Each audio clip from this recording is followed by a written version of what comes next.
Top quality और consistent performance के लिए सिर्फ सिल्वर पंप नाम याद रखना। नेटो रूस के बीच बड़ी जंग की आशंका। रूस में हमले के लिए नेटो की बड़ी तैयारी। छठी पीढ़ी यानी 6th जनरेशन का लड़ाकू विमान ब्रिटेन बना रहा है। ये देखिए आप, ये फाइटर जेट जो कि 6th जनरेशन। कई ऐसे देश हैं जिनके पास तो अभी 5th जनरेशन के फाइटर प्लेन भी नहीं है, लेकिन ब्रिटेन अब 6th जनरेशन पर काम कर रहा है। ब्रिटेन की रूस में घुसकर हमले की तैयारी है। स्टेल्थ विमान बना रहा है ब्रिटेन। द टेलीग्राफ की रिपोर्ट में यह बहुत बड़ा दावा और ऐसी जानकारी है कि इस विमान का पता लगाना रडार के लिए जो मौजूदा तकनीक है उसके लिए पूरी तरह से नामुमकिन रहेगा। जी हां, तो नेटो के खिलाफ रूस की एक तरफ बड़ी जंगी तैयारी और दूसरी तरफ नेटो देश भी तैयार होते हुए नजर आ रहे हैं। और जब इस फहरिस्त पर हम गौर करते हैं तो सबसे ऊपर नाम ब्रिटेन का आता है, क्योंकि ब्रिटेन में जो न्यूक्लियर हथियार है, अमेरिका के न्यूक्लियर हथियार, उनकी भी तैनाती की जा रही है। ब्रिटेन में क्या कुछ बड़ा होने के आसार हैं? इस सवाल का जवाब है हां, बिल्कुल हो सकता है। और रूस अगर आक्रामक रुख अख्तियार करता है तो ब्रिटेन को इसका खामियाजा भुगतना पड़ सकता है। यह देखिए, यूक्रेन युद्ध में ब्रिटेन का अदृश्य योद्धा। दावा क्या है? ब्रिटेन की रूस के खिलाफ बड़ी जंग की तैयारी। सबूत, छठी पीढ़ी का लड़ाकू विमान तैयार किया जा रहा है, बनाया जा रहा है।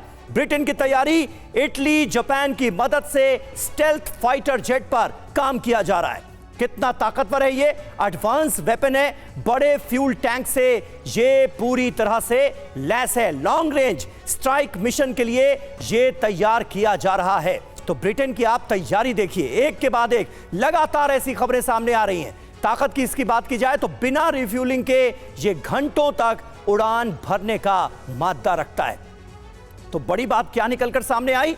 रूस के अंदर तक घुसकर हमले की तैयारी ब्रिटेन करता हुआ नजर आ रहा है और रडार की पकड़ में नहीं आएगा ये विमान। आखिर किस तरह के हमले की तैयारी है, क्या मंशा है, ये जानना सबसे ज्यादा अहम है। मेजर जनरल संजय मेस्टन हमारे साथ मौजूद हैं। मेस्टन सर, क्या तैयारियां ब्रिटेन की अंदेशा दिलाती नजर आती हैं? क्योंकि इससे पहले हमने देखा अमेरिका के परमाणु हथियार ब्रिटेन में तैनात किए जा रहे हैं और अब ये तैयारी, अदृश्य योद्धा किस तरह से रूस के खिलाफ मैदान में उतारने की कोशिश की जा रही है? बिल्कुल समीर, देखिए साफ जाहिर है कि हर देश पूरी कोशिश कर रहा है कि लेटेस्ट मॉडर्न वॉरफेयर के लिए लेटेस्ट सारा मिलिट्री हार्डवेयर बनना चाहिए जी। अब जैसे ये आपने बताया, यूके 6th जनरेशन एयरक्राफ्ट बना रहा है। आपने देखा चीन भी वो बना चुका है, तकरीबन उसने ट्रायल किए हैं, और रूस भी कर रहा है, इधर अमेरिका भी कर रहा है।